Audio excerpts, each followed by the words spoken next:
Hello বন্ধুরা, এটা হচ্ছে মরু সম্প্রদায়ের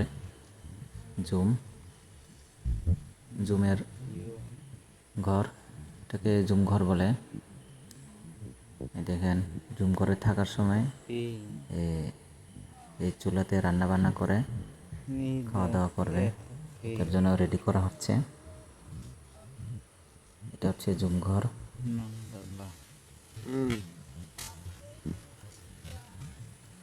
দেখেন জুম ঘরের ভিতরটা। এই যে এটা হচ্ছে ধান মাড়াই করার পর এখানে সংরক্ষণ করা হয়। এই যে এটা হচ্ছে ওই ধান মারার দিকি, তারপরে থরুং, এগুলো দেখতে পাচ্ছেন। তো বাইরে যাই আমরা। এই যে বাইরে লাকড়ি শুকানো হচ্ছে, শুকনো লাকড়ি রান্নাবান্না করার জন্য। এটা হচ্ছে একেবারে উঠান, বারান্দা বলা যায়। জুম এখনো ধান পাকে নাই জুমের। এইভাবে মরু সম্প্রদায়েরা প্রতি বছর একটা জুম করলে এক একটা জুম ঘর বানিয়ে থাকেন, কত কষ্ট করে। এই যে ওই সাইডে একটু পাকছে ধান, আর এই সাইডে পাকে নাই, কোনো সবুজ।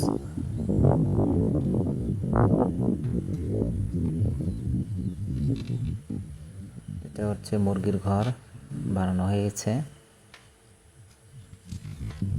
সুন্দর একটা ভিউ,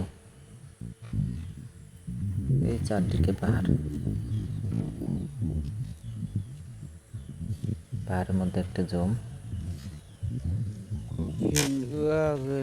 শুধু জুমের ধান না, বর্তমানে সাথে তাল মিলিয়ে কলা, বিভিন্ন ফসল উৎপাদিত হচ্ছে জুমে। কারণ ধানের উপর নির্ভর করা যায় না। আজ থেকে প্রায় 30-40 বছরের আগে শুধু ধান চাষ করতো, ধানের সাথে মরিচ, তিল, তুলা, এগুলা। এখন ধানের পরে কলা পাওয়া যাবে, এই জন্য কলা লাগানো হয়েছে।